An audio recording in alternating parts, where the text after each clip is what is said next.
née en 2003, Stella est le quatrième enfant de l'acteur Jean-Paul Belmondo. Âgé de 70 ans lors de la naissance, l'acteur s'est révélé être un papa très différent avec sa cadette.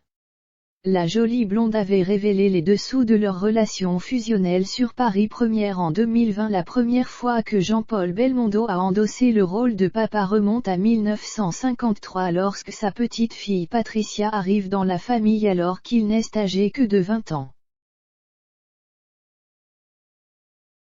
Marié à Élodie Constantin depuis 1952, Bébel devient par la suite père d'une deuxième fille prénommée Florence, née en 1960, puis d'un garçon appelé Paul, né en 1963.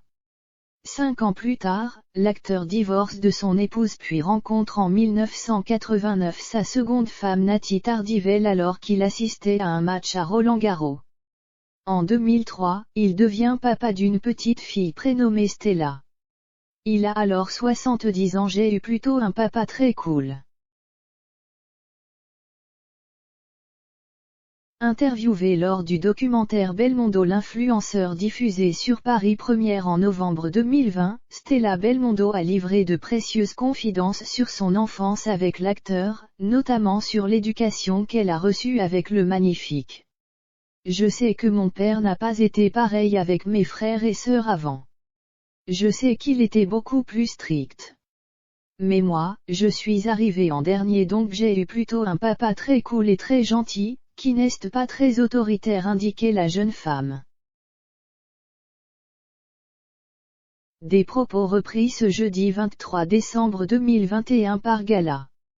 Le magazine avance que Stella Belmondo est sur le point de partir s'installer en Grande-Bretagne pour suivre son cursus universitaire très admiratif de son regretté papa, décédé le 6 septembre 2021 à l'âge de 88 ans. La jeune femme âgée de 18 ans a également révélé les nombreuses qualités de l'acteur en tant que papa.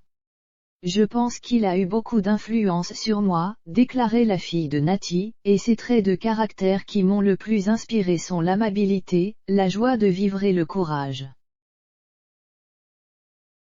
Son fils Paul, interviewé par l'équipe en décembre 2021, a également révélé l'un des traits de caractère de leur papa. Avide de liberté, l'acteur a toujours mis un point d'honneur à laisser ses enfants choisir leur carrière et leur futur sans jamais les influencer. Ancien coureur automobile devenu consultant F1 pour Canal+, Paul confiait ainsi, « Il ne m'a jamais fait sentir de peur, ni de contrainte. Il m'a toujours laissé faire ce que je voulais, seul. Il ne s'en est pas mêlé, et surtout il préférait me laisser me débrouiller. »